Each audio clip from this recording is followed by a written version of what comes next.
Hello and welcome to Strength from Tarot. I'm Jackie and today I'm going to be doing a VR to Kasia from Tarot Map, my most unusual decks. Now I have mostly tarot decks that I'll be sharing and a few oracle decks. I want to thank you Kasia for doing this tag. It was really fun to go through all my decks and see which ones were my most unusual. And if you haven't seen her video yet, then I will be linking it in the description down below, and I highly recommend you check out her video. She has the most exquisite taste in decks, and it's always a joy to watch her videos. But now let's get into the video. First up is Playful Tarot. This was created by Kitten Shots, and this deck is definitely an unusual, beautiful, colorful, and fun deck. These are the backs.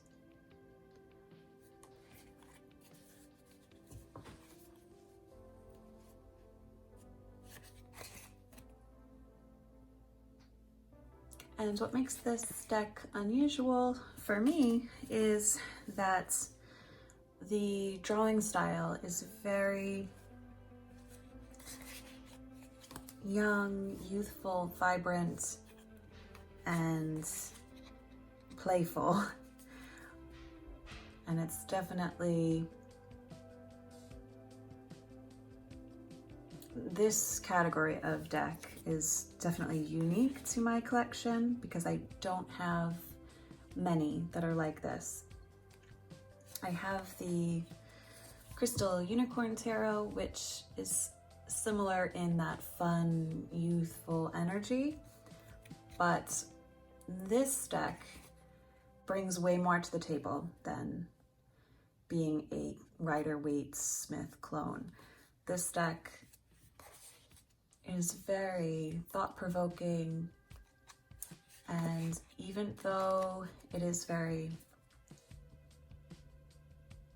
fun and loving, it's also very straightforward and delves very deeply. So it is definitely one of my most unusual decks in my collection. I do have a walkthrough of this video. I will link it down below if you're interested in seeing more of this deck. That is the Playful Tarot. Next is the Nicoletta Ceccoli Tarot, the artwork from Nicoletta Ceccoli, and the guidebook was written by Linnea Weatherstone. These are the backs.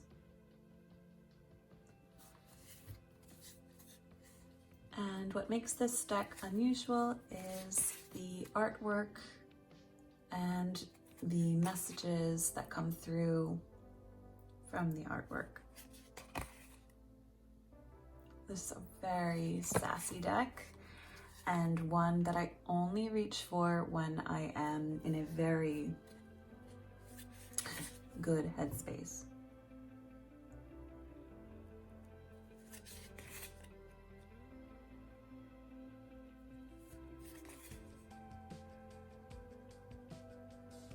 I find the artwork to be very unusual and not something that I'm normally drawn to either, which probably makes it even more unusual for me.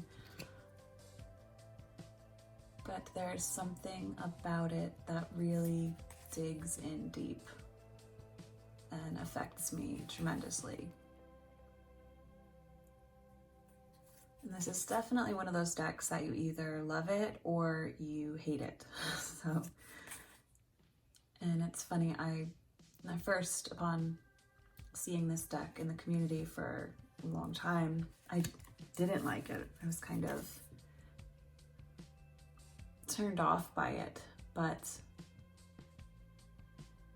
I think it's just because I was not ready for the issues that were going to be brought up when using this deck. So that is the Nicoletta Ceccoli Tarot. And And another Lunea Weatherstone deck in my collection, this one was illustrated by Marlia Allwood, is the Forest of Enchantment.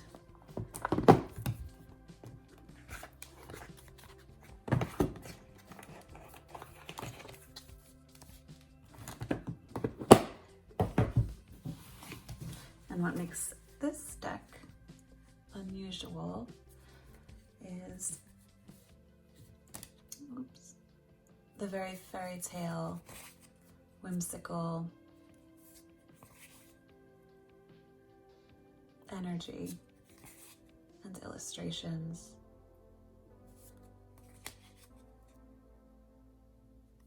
It really has a way to draw you backwards.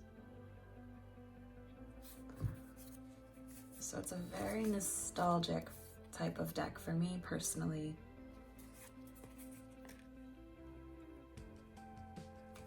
And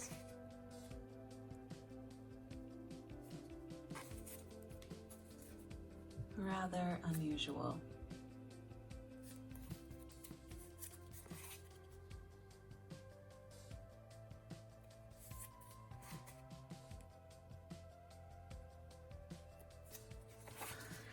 So that is the Forest of Enchantment Tarot. Next, Tarot of the She by Emily Carding. And this is one of my most recent tarot decks that came into my collection. And I just trimmed this yesterday. I had debated about whether or not to trim, because then you cut into the spiral that's on the back of the cards. But I decided to just go for it because this deck is mass produced. If I didn't like it, I could just get myself another copy. But I actually love the trimmed version, and I left the tops and bottoms on the borders because I wanted to keep the titles, because I'm not fully comfortable in knowing each card in this deck. But what makes this deck unusual is, again, the artwork and the energy that comes from these cards. It is the only Fae deck in my collection. And again, like the Nicoletta Ceccoli, I was resistant to get this deck because it definitely pulled on some of my triggers, I guess we'll say, and I wasn't ready to deal with.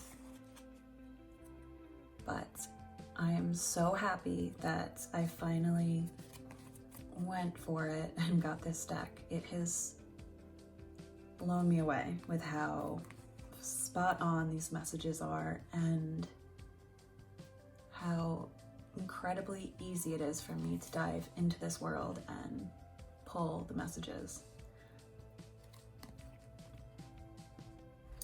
So that is the Tarot of the She. I still have to edge this deck. I think I'm gonna do black. Next is the Mystical Dream Tarot by Jeanette Pittolato, illustrated by Tom Duxbury. And this deck definitely falls into my unusual category because it is a very intuitive deck to read from. I love I edged this deck like beautiful metallics. Here are the backs. Now, because this deck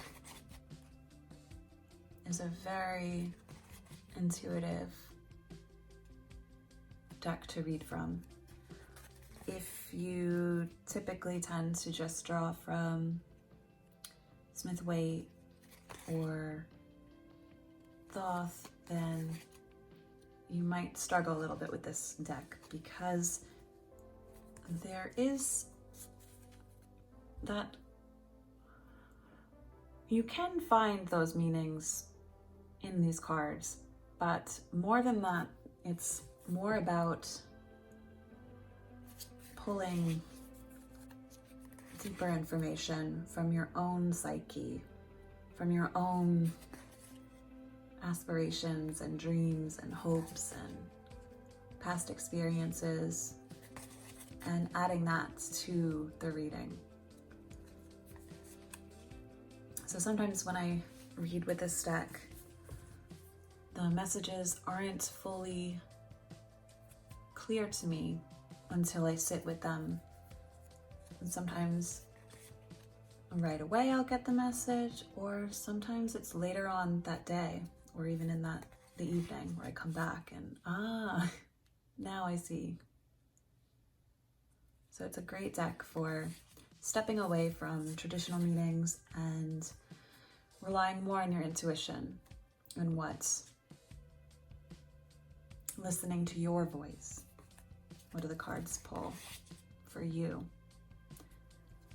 So it's definitely one of my unusual decks, and one that I love to read with. So that's the Mystical Dream Tarot. And now the next two decks I'm going to be sharing, I share as well with Kasia. They were in her video as well, so I'm just gonna quickly go through them. First is the Mysteries of Mary Tarot deck by Hettienne Grobler. And this deck is definitely unusual in that, like the Mystical Dream Tarot, this is a very intuitive deck as well. And what's wonderful is Hettienne had created all of these altars and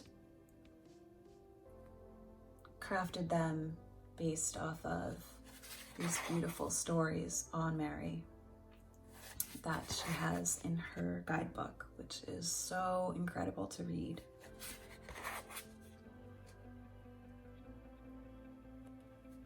And I love to read this deck very intuitively, based off of what messages come from diving into these images. And I always enjoy reading the stories on each card, which she gives a really big amount.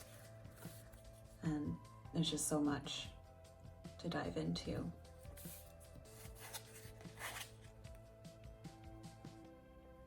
And this deck is definitely my all-time best hug deck. It is so nurturing and loving, and it's like the ideal mom in a bag deck. And it gives so much. So that is Mysteries of Mary Tarot deck. Next is the Art History Tarot for Past Lives, and created by Melanie Eva Henson. And what's really cool about this deck is it is specifically made for past life readings. These are the backs. Of course, I had to edge mine in black because why not? But yeah, these are all historical pieces of art, and each card has a place, a time period, and also a correlating card to the tarot. So you can read it as a regular tarot if you wish, or you can read it specifically to learn more about past lives. And this is something that I'm really interested in and need to start diving deeply into.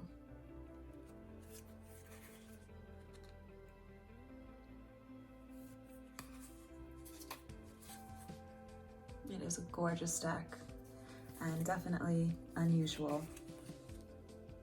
I don't think there are many past life specific decks out there on the market, so this definitely is unusual. So that is the Art History Tarot for past lives. Now my last tarot deck is the Alkali Tarot deck, created by Alkali. I'm really excited because his second edition should be coming out soon. I know that there was a major delay because of the COVID-19 virus, but I am following closely to see when this deck is going to be released. These are the facts. Now what makes this deck unusual for me is it is an all animal deck.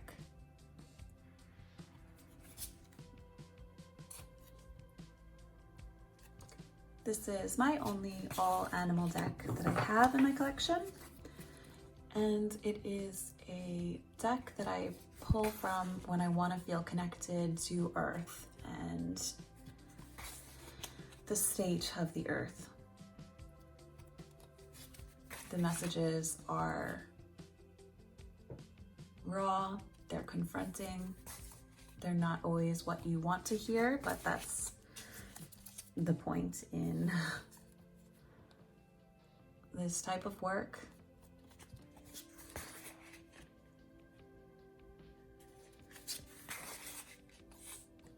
It's a beautiful deck to work with. I love this Judgment card.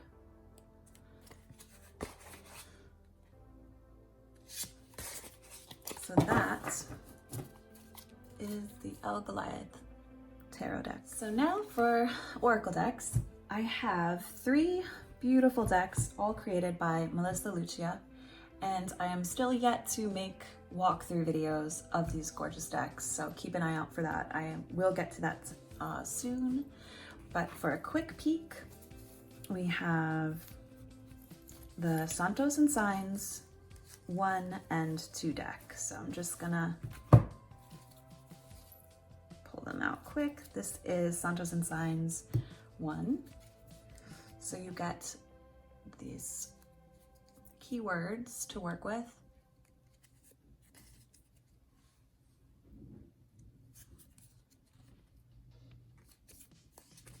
And then you also get, these are photographs taken in New Mexico and Mexico of grave sites and signs off of interstates. And it is a fully intuitive deck. There is a PDF, I believe, that you can download, but it's just really incredible to pull from these cards and see what messages that you notice. So it's been really liberating to just go solely on your intuition. So that is Signs 1.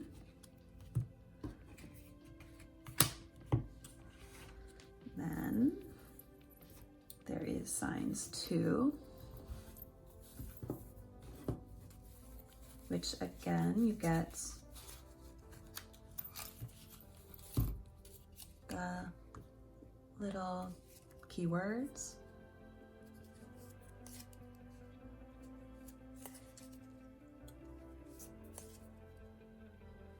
And you also get more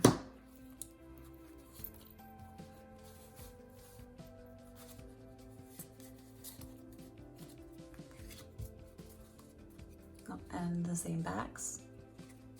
So you can mix the decks if you want to, or like I keep them separate and I pull them out at the same time, but I like to keep them separate.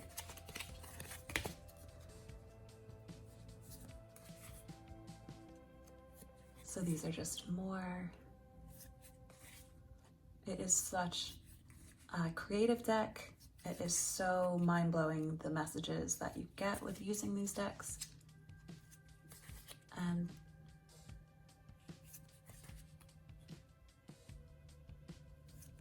they are just stunning. So that's Santos and Signs 2. Yeah. And now the third of Oracle from Melissa is Madonnas and Virgins. So these are just all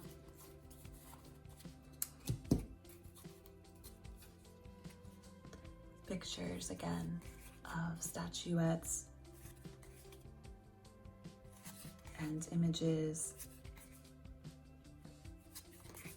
of Madonnas.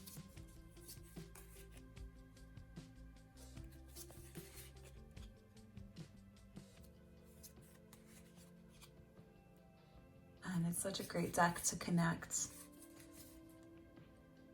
with ancestors, spirits, and also keep you grounded to the earth as well.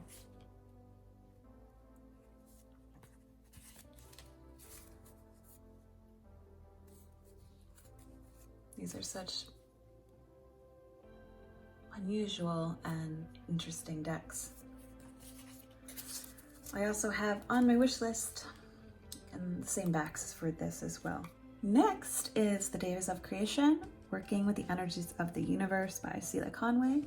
Now she has a bunch of new decks coming out real soon, and I'm so excited. Check out Kasia's channel. She has wonderful interviews with Celia, and if I remember to, I will link them down below as well. But this deck, oh my goodness. I've been so drawn to using it this whole COVID-19 pandemic. It has really made me feel connected to others and to the universe.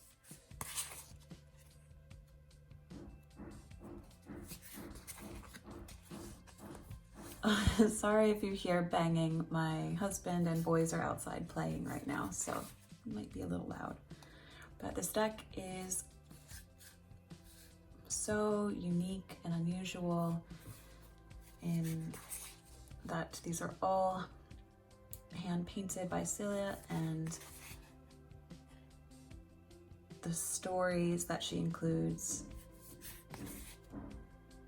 with each card and how well they work with all other tarot and even oracle decks. It's just amazing. I love pairing this deck with so many of my tarot decks. And the synchronicities that pop up when you work with multiple decks is so beautiful.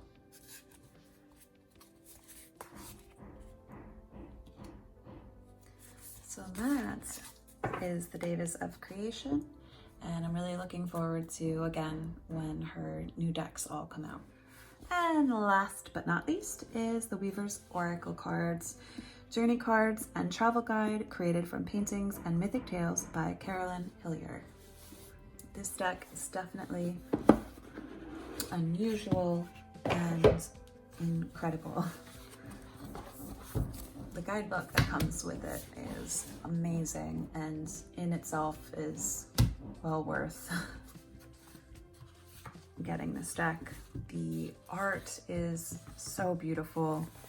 The fact that most of these paintings were done on life-size or greater canvas is also just mind-blowing.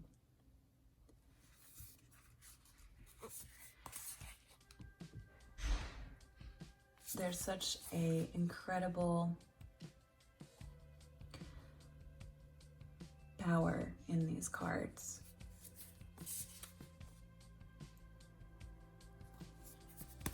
And I definitely connect with ancestors and divine, feminine,